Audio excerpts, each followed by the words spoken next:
Аллаға шүкір, мен көптеген өзімнің жаман бойымдағы әдеттерімнен арылдым. Оның беретін ләззатын, пайдасын және де оның қажеттілігін өзім сезіндім. Біріншіден анықтап алатын жағдай, әдеттен арылу мүмкін емес. Әдетті тек басқа әдетпен алмастыра аламыз. Енді әдет дегенімізде соны анықтап алайық. Әдет дегеніміз бір пайдалы немесе пайдасыз бір әрекетті автоматты түрде қайталауды әдет деп айтады. Достар, осы видеода мен сіздермен әдетті қалыптастырудың 7 қадамымен бөлісетін боламын. Жаңа әдетті қалыптастырудың бірінші қадамы, біріншіден сізге кедергі келтіретін зиянды әдеттеріңізді анықтаңыз. Мысалы, ол артық салмақ бола ма, немесе білімнің жетіспеулігі, кітап оқымайсыз ба, мысалы, ол сіз интернет желісінде артық отырасыңыз ба, немесе артық сөйлеп қоясыңыз ба, міне сол сізге зиян кедергі келтіретін бір немесе екі әдетті анықтаңыз, және де содан арылуға нақты бір шешім қабылдаңыз. Шешім қабылдау ол ішкі процесс, іштей бір содан желкеніп, болды мен осыдан шаршадым, мен арылуым керек деген нақты бір шешім қабылдау керексіз. Екінші қадам қарапайым, оған баса ұртып керек емес. Сол әдеттен, сіз жаңағы арылғыңыз келетін әдеттен арылған адамдарды істейсіңіз, іздеп қараңыз, зерттеңіз. Кітаптан, ютубтан, мүмкін сіздің таныстарыңыз бар ма, солардан кеңес сұраңыз. Немесе ютубтан, кітаптан, аудиодан тыңдап қараңыз, көріңіз. Және де сол ішіндегі олардың қолданған құралдарын, сізге ұнайтын құралдарды істейсіңіз, таңдап өзіңізге алыңыз. Үшінші қадам, өзіңіздің жоспарыңызды құрыңыз. Қашан және қалай жасайтыныңызды. Жаңа таңдаған сіздің құралдарыңыз, жаттығуларыңыз бар ғой. Енді соны қалай жасайсың және қай жерде жасайсыңыз, соны белгілеп алыңыз. Мысалы, біз көбінде қалай жасаймыз? Мысалы, артық салмақтан арылу үшін біз спорт залға барамыз дейміз, басында барамыз. Бір күндері бір шаруа шығып қалады, бір күн қалып қойдық, 2 күн қаламыз, үшіншісінде не істейміз? Қолымыз сілтеп, құрсыншы менің қолым тимейді деп тастап кетіп жатамыз. Қандай болмасын бір амалдарды. Енді бұл жерде дұрыс жақсы құрал бар. Исқақ Пентасевичтің минимум 100% максимум деген. Осы YouTube каналда бар, төменде қарасаңыз болады. Осы видеода мен сіздерге қысқаша айтып кетемін. Минимум 100% максимум деген құрал өте керемет құрал. Мен өзім көптеген әдеттерімді осы тәсілмен өзімді жеңдім. Мысалы қандай? Бір күнде 24 сағат бар, және де барлық адамда 5 минут табылады. Енді ми қалай жасайды? Егер де бізде не істейді? Өзіміздің нәпсіміз күнде жаман ой салады. Ертең жаса, арғын жаса деп біз бір күн қалып кетеміз, 2 күн қалып кетеміз, сосын оны тастап кетіп жатамыз. Енді ондай болмас үшін біз не істеуіміз керек? Біз сол миды алдауымыз керек. Барлығымызда 5 минут бар. Әдет жалпы 21 күннен жоғары қалыптасады адамға. Мысалы 30 күндей қояйық та. Енді 30 күн бойы біз өзімізге не істеуіміз керек? Сөз беруіміз керек. Мен 30 күн бойы мен жасаймын деп. Жоқ дегенде 5 минут. Мысалы, кітап оқу болсын, жаттығу болсын, 5 минут барлығымыз болады. Бірақ күнде жасау керек. Мысалы, жаттығу, спорт залға бара алмайтын болсақ, біз үйге минимум деп жаңағы 5 минуттық өзіміздің жеке жаңағы 3-4 упражнение жаңағы жаттығуымыз жасасақ болады. Түрлі өзіңіздің жаңағы таңдаған жаттығуымыз жасаймыз 5 минут. Сол кезде не істейміз? Біз жасадық деген миымызға сигнал барады. Сөйтіп, біз күнде 30 күн бойы сол сигналды беретін болсақ, біздің былай айтқанда түп санамызға ол жазылып қалады. Міне, ол жақсы құрал. Бастысы бір қадам жасау керек. Одан кейін ары қарай сіздің көңіліңізде көтеріліп, оны жаңаға 5 минут емес, ары қарай толық 1 сағат, 1,5 сағат жаттығуыңызды жасап кетуге мүмкіндік туады. Жаңағы екінші қадамы ол 100% деген, мысалы, минимум деп өзімізге сөз береміз ғой. Содан кейін бастап, мүмкін сізде ниетіңіз ашылып жатса, жаңаға 1 сағатыңызда жаттығуыңыз жасаңыз. Егер де үлкен нәтижеге жеткіңіз келсе, онда максимум жасау ол 1,5 сағат немесе 2 сағат жаттығу жасауға болады. Жаңа бассейнге бару деген сияқты. Міне, осы тәсілді қолданыңыз. Үшінші қадамда. Осы тәсіл керемет сізді не істейді? Нәтижеге жетелейді. Төртінші қадам өте маңызды қадам.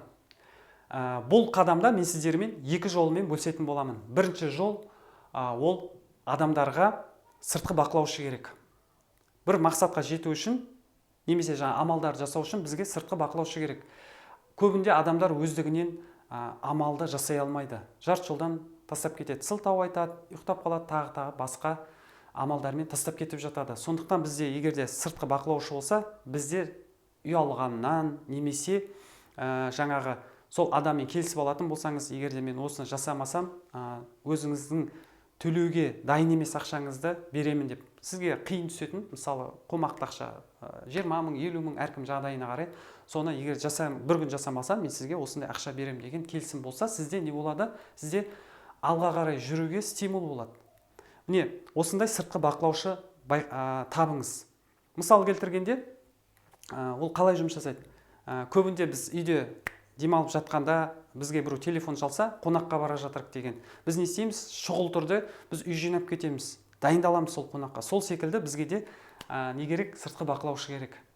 Бұл көп адамдарға осы тәсіл келіседі. Енді екінші тәсілі ол өзім қолданатын тәсіл. Мен бір әдетті бойыма енгізердің алдында мен не істеймін? Біріншіден мен 2 ракат намаз оқимын да Аллаға дұға етемін. Раббым, осы әдетті бойыма енгізуге жеңілдік бере гөр, және де осыны жеңіл түрде бойыма енгізуге нәсіп ет деген секілді дұға етемін 2 ракат намазбен. Сосын істеймін. Және одан бөлек мен таңғы намазда күнде жаңағы сыртқы бақылаушы дейді ғой. Жалпы Алла мені бақылап тұрғандай сезінемін. Өзімнің әр әрекетімді сезініп соған істеймін. Таңертең мен күнде міндетті түрде Алланың алдында өзім сөз беремін, осыны міндетті түрде істеймін деген 5 амал жазбаймын, ол маған көп болып кетеді. Ең маңызды біреу немесе 2 амал, өлдім тірілдім, осы амалды жасаймын деген 1-2 амалым жазам. Ол өзімнің жоспарымнан бөлек менің Алланың алдындағы өзімнің келісім шартым. Міне осындай менде Wunderlist деген приложение бар, немесе күнделік осы екеуіне жазамын. Көбінде жұмыста жүретін болсам, сыртта жүретін болсам, Wunderlistке жазамын. Бұлай кездерде үйде күнделікке жазамын. Таңертең міне бір күн тастамаймын. 30 күнге мысалы менде күн белгілеймін. Сол күнге күнделікті істейтін 1-2 амалым жазамын да, соны міндетті түрде ең бірінші таңертеңгі таңғы ритуалдан кейін, таңғы намаздан кейін, жаттығудан кейін міндетті түрде ең жаңағы белгілеген маңызды бір шаруамды не істеймін, соны істеймін. Сол кезде бар сенің жаныңда тынышталады, қуаттанасың, өзіңе ләззат аласың да, әрі қарай басқа амалдарыңды істеуге өте оңай болады. 5-ші қадам елестету. Өзіңіздің жаңағы әдетіңізді, оның нәтижесін елестетіңіз. Мысалы сізде жаңағы салмақты түсіру болатын болса, сол өзіңіздің қалаған салмағыңызды елестетіңіз. Қалай сіз қуатты, жаңағыдай күшті жүріспен кетіп бара жатқаныңыз, қалай қимылдап жатқаныңыз, қалай өзіңіздің сәнді көйлектеріңізді киіп, өзіңізді күшті сезініп жатқан жағдайды не істейсіңіз? Елестетіңіз, содан ләззат алыңыз. Және де әр істеген күнделікті, мысалы сіздің жаттығу жасадыңыз ба, содан кейін не істеу керек? Өзіңізге жақсы сөздер айтыңыз. Мен мықтымын, мен ақыр жетемін деген секілді өзіңізді не істеуіңіз керек? Күнде қуантып тұруыңыз керек. Осындай сөздерді айтып жүріңіз. Жалпы нәтижеңізді елестетіңіз да, нәтиже сізге ләззат беретін сезім болу керек. Сол кезде сіз ары қарай жасауға не істейсіңіз? Қуат аласыңыз. 6-шы қадамда өте маңызды қадам. Бұл қадамның атауы ортаңызды ауыстырыңыз. Мысалы сіз деген жаңағы салмағыңыз түсіргіңіз келсе, сіз не істеуіңіз керек?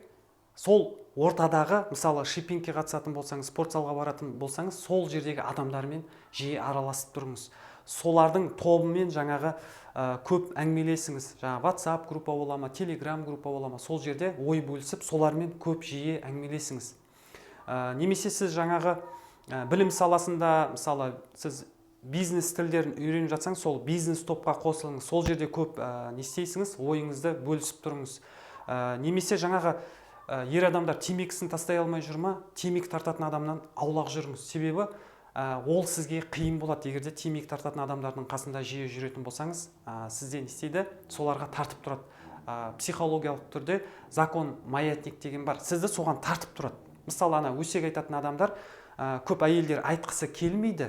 Бірақ бір ортаға барғанда, мысалы, мереке, бір той, құрдастардың той бола ма, сол жерде әйелдердің арасына барғанда өзі шешті, мысалы, мен енді өсек айтпаймын, артық сөйлемеймін деген әдетті қалыптастырам деп шешім қабылдады. Бірақ бір сондай ортаға отырып қалатын болса, көп не істейді? Амал жоқтан жаңағы өсек айтып отырып олардың несі энергетикасы сізді не дейді, сорып алады да, сосын сіз байқамастан жаңағы бір жарты сағаттан кейін сізде басыңызды изеп, артынан сізде сол жаман әңгімелерге не істейсіңіз, қосылып кетіп жатасыңыз. Сондықтан шамаңыз келгенше ондай жерлерден аулақ болыңыз. Кухняда жүріңіз, немесе құттықтап кетіп қалыңыз, тағы басқа бір амалдар жасаңыз. Өзіңіздің алғыңыз келетін әдеттегі топтағы адамдармен көп байланысыңыз. Ал жаңағы арылғыңыз келетін жаман әдеттердегі адам топтардан, солардан аулақ жүріңіз. 7-ші қадам, әдетіңіздің нәтижесін үлкен бір арманыңызға байластырыңыз. Ол дегеніміз не? Мысалы, бізге ақша жинау өте қиын болады. Ал егер де біз оны үлкен арманымызға байластыратын болсақ, бізге оңай болады. Мысалы, сіз табысыңызды жинай сіз бір үлкен арманыңызға алып барады деп ойлаңыз. Мысалы айтқанда, сіз жинау барысында сіздің табысыңыз өсіп, үлкен табысты тұлға болып, сіз мүмкін алдағы уақытта медресе, мешіт саларсыңыз, немесе емхана, оқу орталықтар салып, үлкен бір тұлға болып, еліңізге деген үлкен көп ауқымда садақа берерсіз мүмкін. Міне сондай үлкен арманға байластыратын болсаңыз жаңағы әдетіңізді, сонда сізге істеуге деген құлшыныс, мотивация бойыңызда пайда болады. Ол сізге өте оңай болады істеуге. Міне достар, осы 7 қадамды жаңағы айтқандай біртіндеп қағазға жазып, осы 7 қадам бойынша өтіңіз. Сол кезде сізде не болады? Сізге әдемі алға қарай жүруге деген нақты жол болады. Соны бірге бір жасап үлкен нәтижеге жетіңіз. Достар, енді осы әдет қалыптастырудың 7 қадамын қорытындылап өтейік. Бірінші қадамда біз деген қазіргі таңда сізге кедергі келтіретін кері әдеттеріңізді анықтаңыз дедік. Ол біреу немесе екеу болу керек, одан көп керек емес. 1-2 кері әдеттеріңізді анықтап, және де содан арылуға нақты бір шешім қабылдау керек дедік. Екінші қадамда сол әдеттен арылған адамдарды зерттеңіз. Мейлі ол сіздің таныстарыңыз бола ма, мысалы салмақ түсірген, немесе табысын жинап сақтап, бір күшті бизнестер ашқан, тағы басқа, темекісін қойған деген сияқты. Солардан сұраңыз, олар қалай қойды, солардың тәсілдерін естисіңіз, сұрап, соны да сіз амал етіп бастайсыз. Немесе үлкен тұлғалардың кітаптарын оқыңыз, сол жерде де көп сізге пайдалы кеңестер беріледі. Немесе YouTube-тан қараңыз, көптеген ақпарат бар қазіргі таңда. Соның ішінен өзіңізге келісетін, осы менің қолымнан келеді-ау деген сол тәсілдерді алып, өзіңіз соны өмірде қолданып бастаңыз. Және де 3-ші қадам ол өзіңіздің жеке жоспарыңызды құрыңыз. Жеке жоспар болғанда алдыңғы сабақта айтып кеткендей, минимум 100%, максимум деген тәсілді қолданыңыз. Минимум бар, біз деген үзбей бір ай бойы таңдаған тәсілімізді күнде қолдануымыз керек. Енді соны кейде болады бізде бір шұғыл шаруалар шығып қалады. Сол кездерде 5 минут жоқ дегенде біз үзбей бір айға міндеттеме алуымыз керек. Жоқ дегенде мен осы 5 минут жасаймын деген. Сөйтіп 5 минут жасағаннан кейін былай күнделікті 100% жасаңыз. Мысалы 5 минут, минимум 5 минут болса 100%, бізде 45 минут болу мүмкін да. Мысалы максимум 1,5 сағат. Мен сондай қандай әдет болмасын, соған амалды осы 3 тәсілмен жасаңыз. Минимум 100% немесе максимум. Сонда сіз үзбей бір ай бойы жасайтын боласыңыз.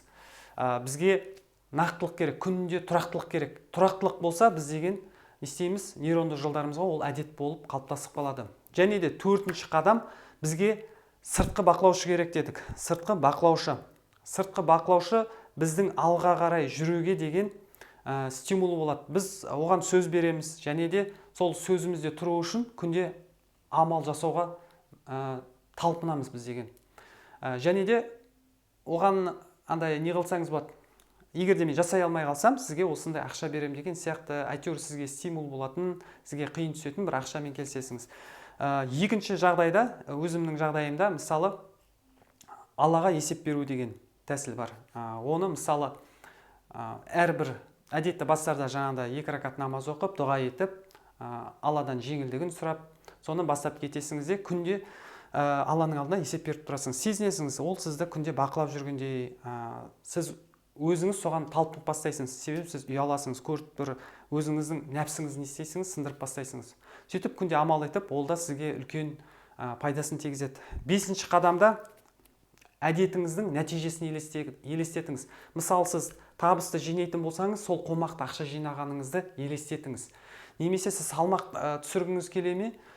Сол өзіңіздің идеалды салмағыңызды елестетіңіз. Қалай сіз жаңағы сәнді киім киіп, өзіңізді жеңіл, жаңағындай жеңіл жүрісте былай жақсы сезінетін сезімді не істеу керек? Жиі көп елестетіп тұру керек. Ол бізге күш береді. Және де алтыншы, ортаңызды ауыстырыңыз.